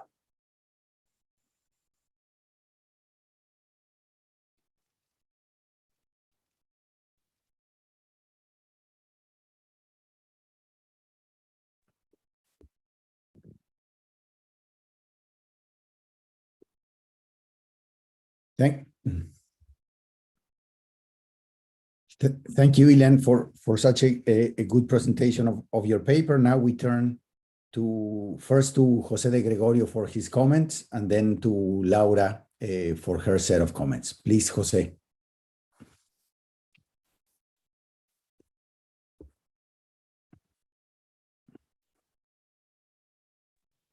Oh, hello. It's a pleasure to be here. You hear me well? Yeah. Okay. So let me just start by saying thanks for the invitation. This is a quite fascinating issue for some that has been involved in academia and in policy and international organizations.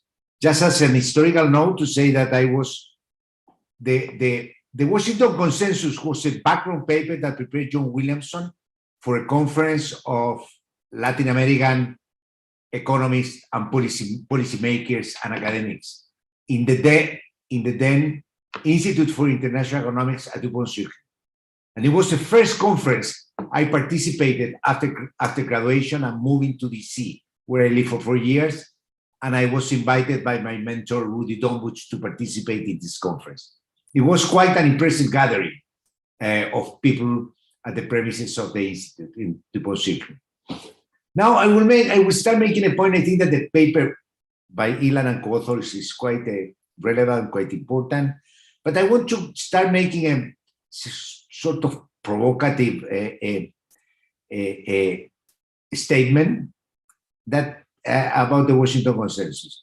And I think for the case of Chile, the Washington Consensus in the early 1990s was a blessing, was very good news, because it was at the key moment in which Chile was transitioning from a dictatorship to democracy. And where the dictator, pretty bad dictator, I was pretty bad, but they did good things in economic policies. So there was, you couldn't say, although there was some changes, especially in social policies with the return to democracy, but it was quite difficult to say, for example, that the opening up the economy, things that were done by Pinochet, opening up the economy, having fiscal prudence, to have a good tax system, liberalizing the financial system, and many of the things, welcoming foreign investment, were not part of Pinochet ownership, but was part of the Washington Consensus. And I think that was sort of an excuse, or I would say an explanation for why some and many of the backgrounds of Pinochet policies, the market economy, a free market economy open to the world, was something that there was a broad agreement around the world, and this was the Washington Consensus. So I think that this is, I think that during that time was important, and they had, especially at the time, there was a second thing. Chile experienced between 1986, 87, and 1997, the highest period of growth of its history, with a sharp reduction in poverty, extremely successful return to democracy, extremely successful economic policy, with a I would say, with the background of the Washington Consensus are many of those policies. However, over time, of course, and as Ilan said, and I think that even the previous discussion in the previous panel we had, over time, the Washington Consensus, in my view, was unfairly evaluated. First, and this I think that is in Ilan's paper, we have to look to the Washington Consensus from the point of view of the early 1990s, not from now. And in the early 1990s, especially in Latin America, the macro problem, the lack of open market economies, high inflation, coming out of a debt crisis were the central economic problems. So now, as we see, we said it was too narrow the focus. Of course, that was narrow because it focused on what in those years were the central issues in economic policy making. And as Ilan shows, in the case of Chile, it was quite successful in terms of achievement. However, and I think that this is the problem, now you tell me, well, you tell me you came from a country that was example, that now with the country with one of the most complicated social unrest in later years and all the mess with constitutions. I think that part of this to understand, without going to the details of Chile, we can go later, but it was not enough. And I think that the Washington Consensus missed two very important things that at that point didn't look so important, but I think that was kind of at the Achilles heel, and they discredited. And then when people said to discredit Washington Consensus, neoliberalism, for what it means, and all this kind of strawman. The issue was that first, it didn't mention the importance of social inclusion and reduction of inequality, which is one of the most pervasive and divisive problems in the region. And second, strengthening institutions. In several countries, privatizations were done with corruption. In the case of Chile, no, but there was some revolving doors providing undue benefits to the elite. So there is all this idea that the policies were done by the elite for the elite. And despite there was some I would say, a success. So in the case of Chile, and so this policy, and after that, without worrying about or being a little bit behind of the curve in those issues, policies became discredited, and policies that were implemented in a very efficient way for a low middle-income countries are not the same for a high middle-income countries. Social needs were changing. For example, the issue in Chile is not providing housing, but providing good housing. It's not providing some pensions, providing good pensions. So this is the issues that I think that we face now and can help us to understand all the social unrest and all the problems that we have gone in our economy. At the end, just with a final note, beyond the Washington Consensus, I'm quite proud of my country that we worked through the turmoil. We solved it in a very institutional way. We asked people to write the constitution, and if we didn't like it, we would vote against it, and game over and try again. And that's a way that we have gone, and game over, and we'll try again to have something good and not bad. That was the proposal that they presented. Thank you very much, and great to be here.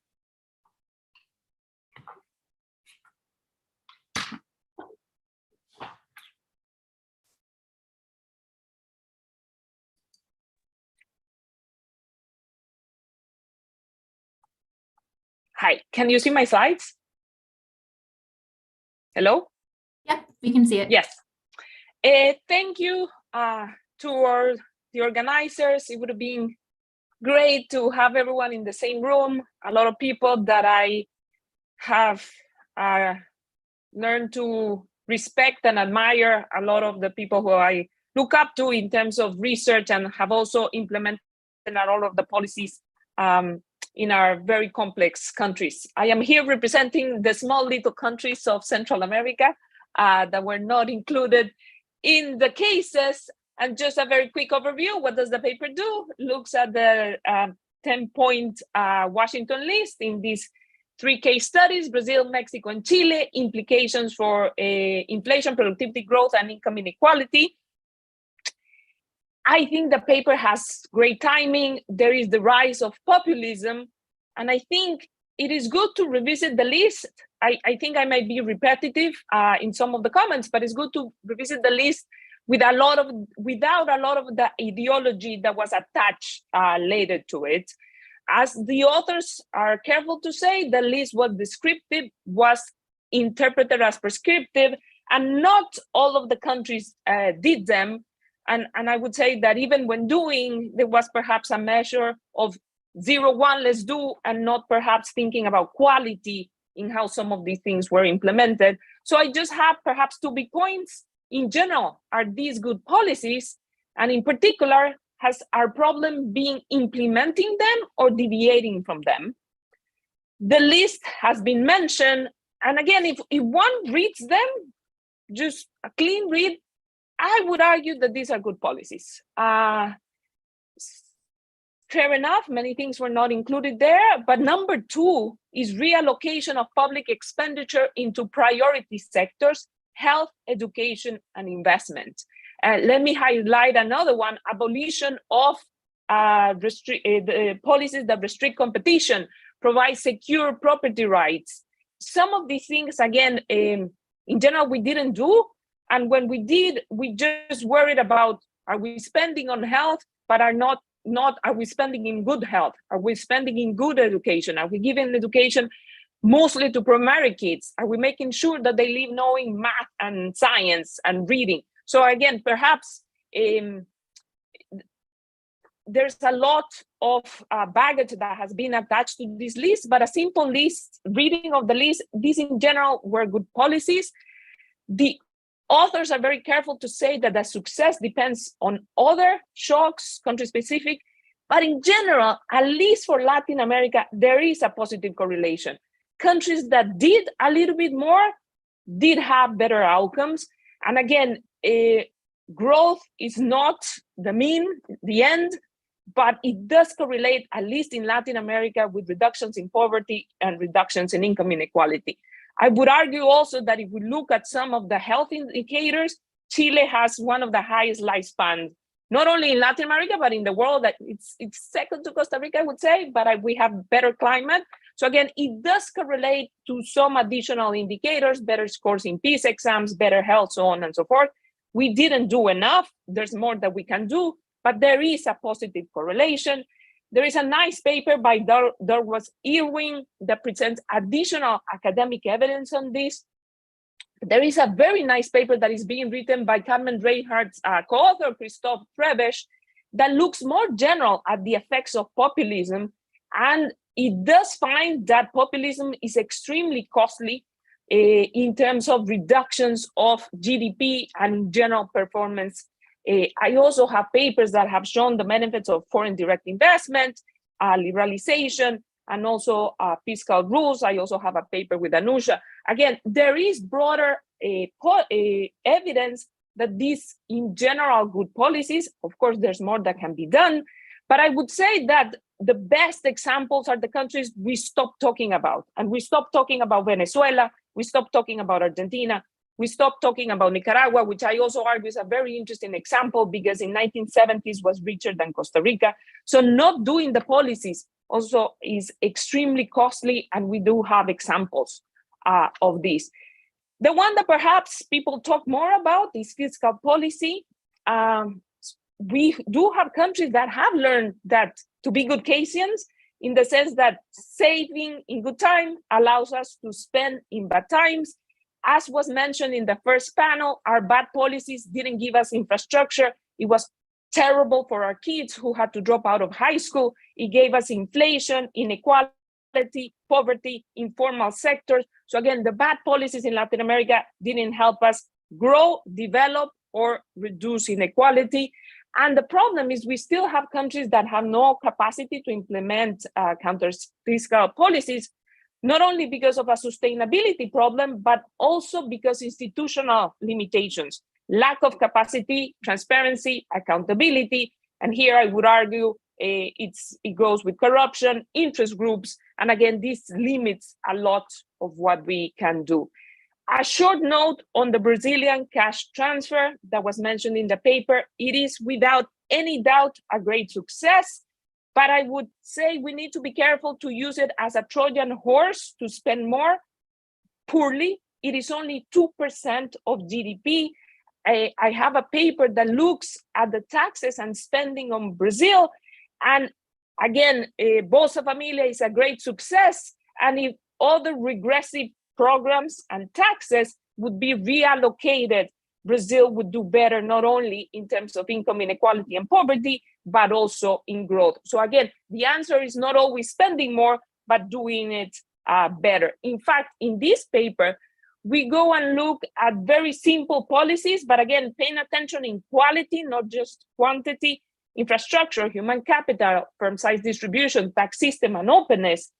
And a blend of these measures does reduce the difference we have with productivity frontier. It would give us growth. So again, having done a little bit more of this for us would have been good. So it goes back to the issue of why we're not doing more. And here we go back to political economy. If interest groups are the constraint, then it's very hard to differentiate ability to spend with capacity to spend. At least when I was in Costa Rica, the strikes I saw, the ones that paralyzed the country, were not strikes by poor people, were strikes by public workers. And in fact, I was reading, yesterday a presentation of our referendum for the free trade agreement for the US, which luckily passed. It was a close call. What is more interesting is that it was a political stunt by opposition. And what is, again, I think more interesting is the hypocrites that were against that later asked to be ambassadors in the US and right now are in the visiting institutions in the US. So again, politics, I think, is a problem, and it's not a problem that is easy to be solved. And a lot of these policies have been taken for political, or if you want, bad mouth for political reasons. But just to end, development is not easy. It takes a long time. We're never done. And I think this is the problem that we sometimes face. People want a quick fix and be done. The reforms were not sufficient. We had to do more. We always have to do more, but it's hard to argue that at the minimum level, they were not necessary. Thanks.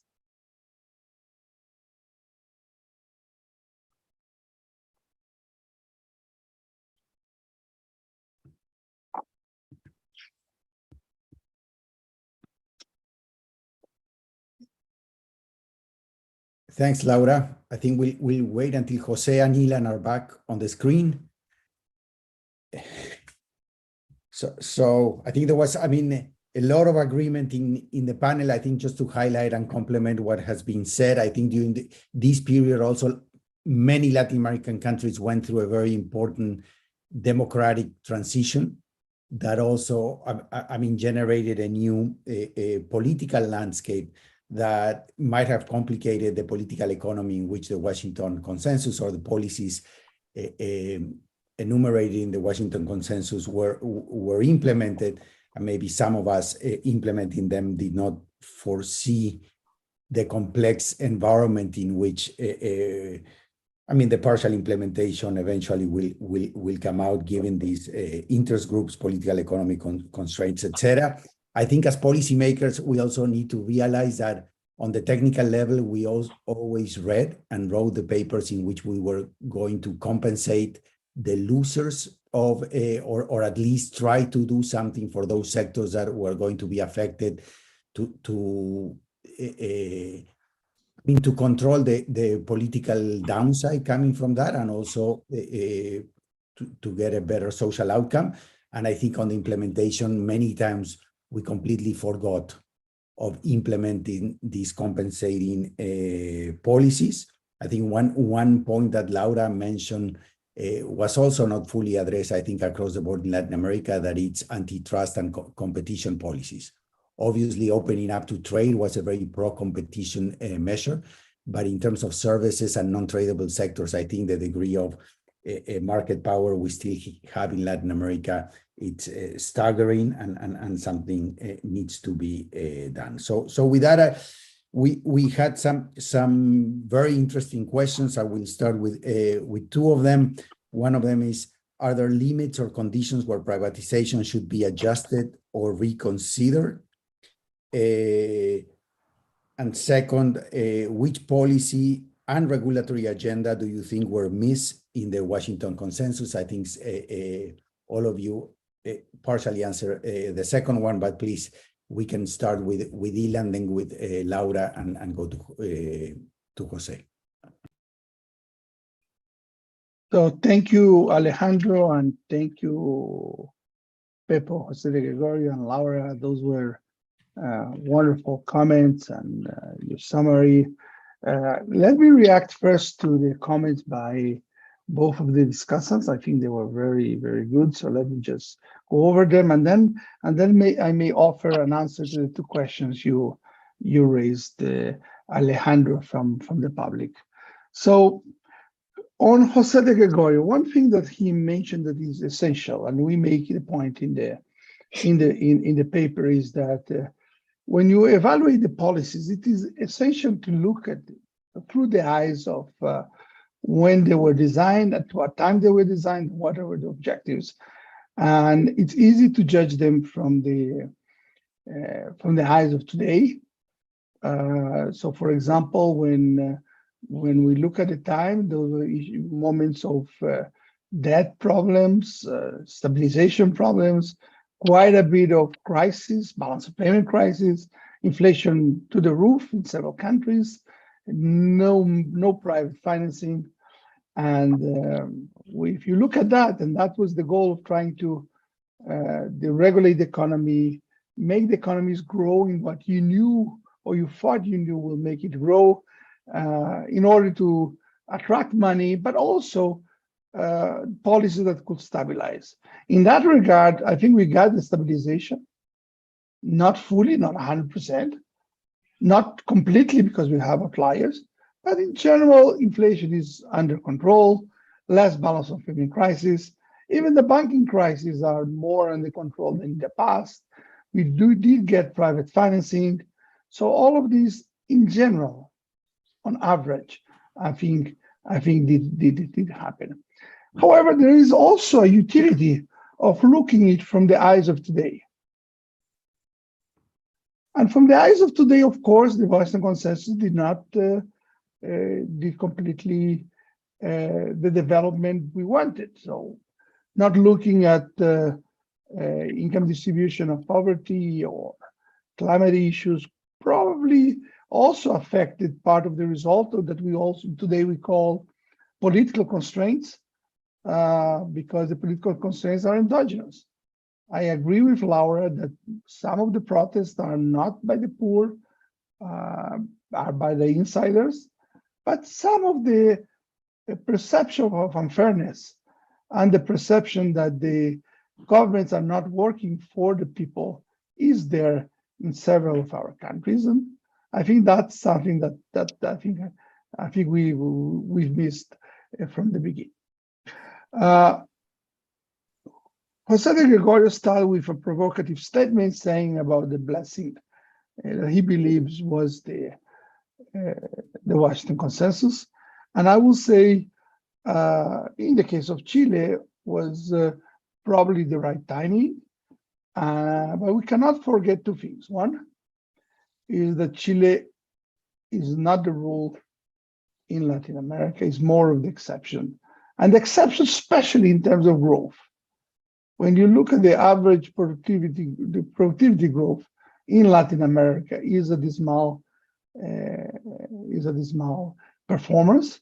We have lost decades. And Chile is probably one of the few countries in the region that actually grew faster relative to the rest of not only the region, but also the rest of the world. So I think we cannot use Chile as a complete example for the region. Second, as I mentioned before, even though if we look at in the eyes of not to look at it in the eyes of the 80s and 90s, it's still the case that things were missing. And as you all, and as Pepo mentioned, we've seen the protests in Chile, we've seen the things are missing. The perception that the state is not giving, the institutions are not there, is still there and needs to be done. And I'm saying it because when we look at an agenda for the future, it is quite important to first not lose sight of how positive some of these policies were. So we cannot throw the baby with the water, because we're going to enter into an economic populism with an agenda that will destabilize the region. However, we need to look at what needs to be done in the future, and there are several areas that people are demanding. In addition to what we just mentioned, we talk about security, we talk about corruption, we talk about green energy, in addition to what we just mentioned, which is income distribution, poverty, and other, and some perception of fairness, including competition. Laura made a few points that I think are quite important. I don't think the paper, when the paper chose 3 case studies, we did not choose a negative case, which is always interesting to do, because the negative case also teaches us, because all the cases that Laura mentioned, I will say it's a very negative correlation with what Washington consensus principles are. So even though we cannot exactly say that those are the cases, but there is, you'll end up with a suspicion that you do need some of these policies for stabilization.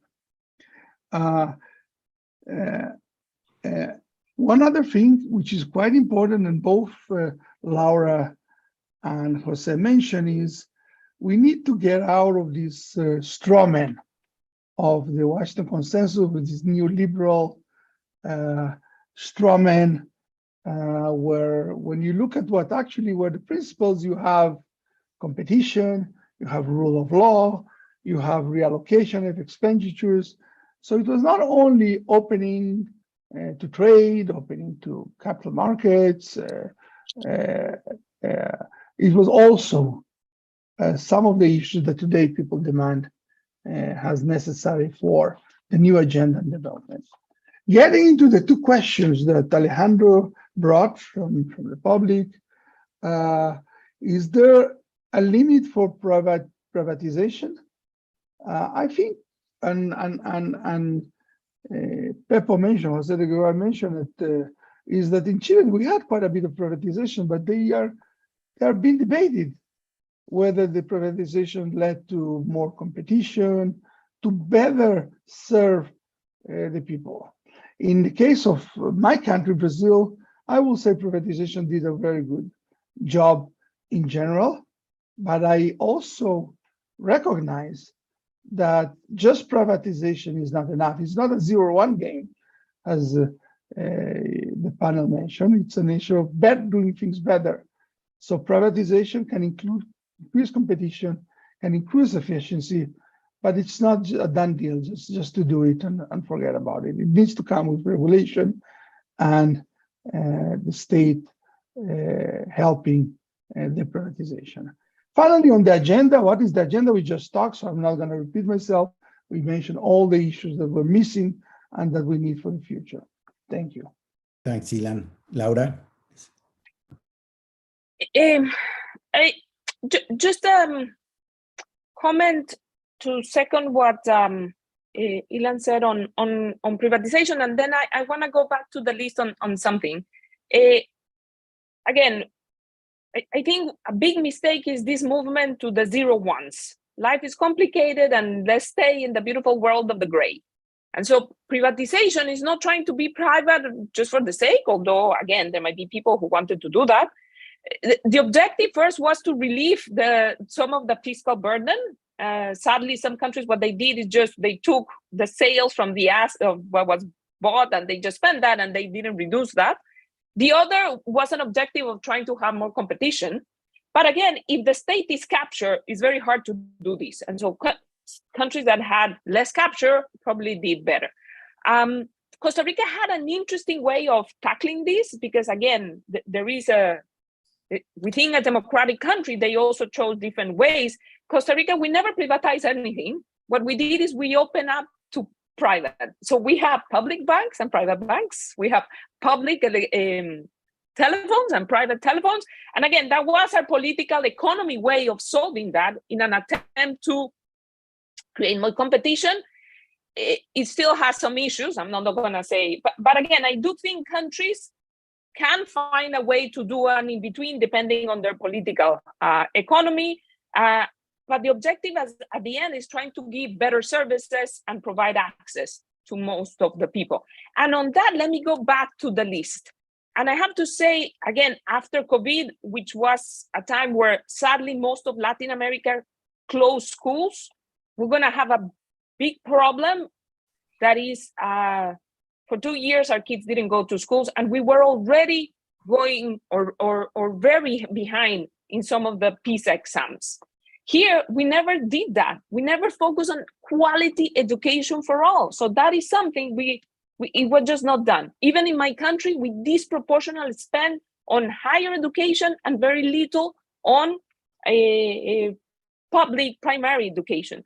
So going back to the list and perhaps taking it with just what they were, it sometimes might be good. We need to focus on education, health, and infrastructure, but quality education, health, and infrastructure. And if we did that, my hunch is that overall, we all would have been better. Thanks, Laura. Jose? Yeah, thank you. Regarding the two questions and some final comments, because we will have no more time, is first, the conditions for privatization. We have to be very careful. Privatization has become one of the main instruments of this discussion on neoliberalism, and all the problems are in privatization. Now, I understand that it depends on where you start. Latin America started from a lot of inefficient public enterprise that needs a lot of investment. And if the state cannot run a small company, running a company, doing a lot of investment is quite complicated. So if you tell me, I think that a big state with a lot of firms is pretty inefficient and makes a lot of sense. Many public utilities with private sector. Now, could the transport be public or private? In Chile, we had a long discussion because it's fully private and there was some collapse and we have had a lot of work. The metro in Chile is public and nobody thinks about privatizing or some key industry, Petrobras, Pemex in Chile, Codelco. So that's fine. So there's the most important thing, again, and this was missed by the Washington Consensus, so going to the missing part, is institutions. And one of those institutions are governance of public enterprise. So they don't become a political, prize when you win an election, but they are at the service of the country. I think that also Laura mentioned antitrust policy. And then when you ask Laura what was missing, she has a long list because it was not the focus of the Washington Consensus. So to say that the Washington Consensus is a subset of important things to do. Even the Washington Consensus was not in favor of full liberalization of capital markets, despite to the international financial opening, despite many people put it on the things of the Washington Consensus. So one has to be, is a very reasonable macro policies. For that time, they forgot about reforms, corruption, avoiding corruption, institutions, antitrust, and many social policies where we need to go a little bit to the details. What we should prioritize, what to do with expenditure in R&D. So there are many things that, of course, the Washington Consensus was not able to do everything. Now, this is in the world of slogans and Twitter. Of course, Washington Consensus has been also in an intellectual dishonest way, also discredited by great economists with more political intentions than real intellectual drive. Thanks, Laura, Jose, Ilan, I think for a great discussion. I think, I mean, obviously, as economists, former policymakers, etc., we all agree on the issue of not being a black and white decision and how we, and I think the crux of the issue is how to complement, given the results we saw, and you all agree in terms of the policies that were implemented, how those could be complemented to generate a faster and more inclusive growth process, but also one that is politically more sustainable. And in that sense, some of the issues that, I mean, Laura and Ilan were mentioning, in the sense that maybe it's not the poor who are protesting, but if the lower middle class is protesting and that can generate a political backlash, maybe we as policymakers should see how we address that, even if we create a second best policy. But if politically we cannot address it, we need to have maybe a technical solution to try to at least ameliorate those issues. So I do think, and at least I'm talking in terms of what we did in Mexico, in my country, that I think we were coming from a situation in which maybe our capacity to implement policies was pretty large. And then we move into a more democratic system in which it became much harder. And maybe we were not sufficiently flexible to adapt to that. And we miss key issues in terms of its implementation. And I think we as policymakers in international institutions, et cetera, we need to think a little bit more about the political economy of the environment in which these policies are being implemented. And with that, let me thank again the three of you, the organizers, for a great conference. Thanks. Thank you very much. It was great seeing you. Next time in Washington. Bye-bye.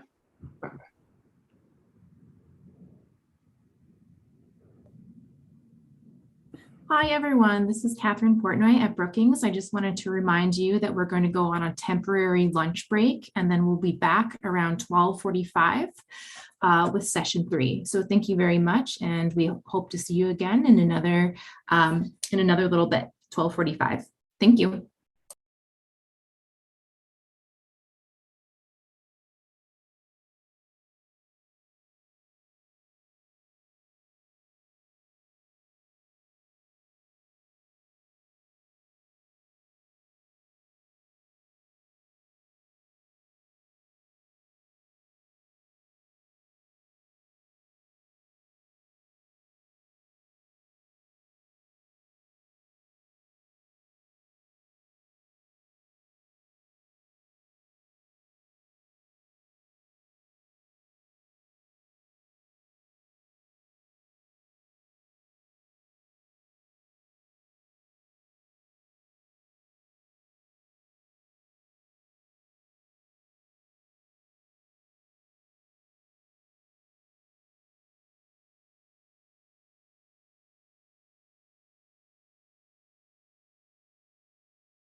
Hi, Mike. Do you want to?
Okay, hi everyone. This is Katie again. I apologize for the technical difficulties. What we're gonna do is we're just gonna, in a minute, we're just gonna end this Zoom. I'm gonna email everyone a brand new Zoom link, and we're gonna get started with session 3 and then session 4. It'll just, I think I'll send you a Teams chat or a message, Peter, about like how long you can go over into the 4th session, and then we'll just extend it out a little bit. There's nothing we can do, but we don't want to completely shortchange your session. And we're sending out a note to all of the attendees, letting them know the technical difficulties we're having, and to just please stay tuned. Okay, so we're gonna end this Zoom now, and then just please look in your inbox for an updated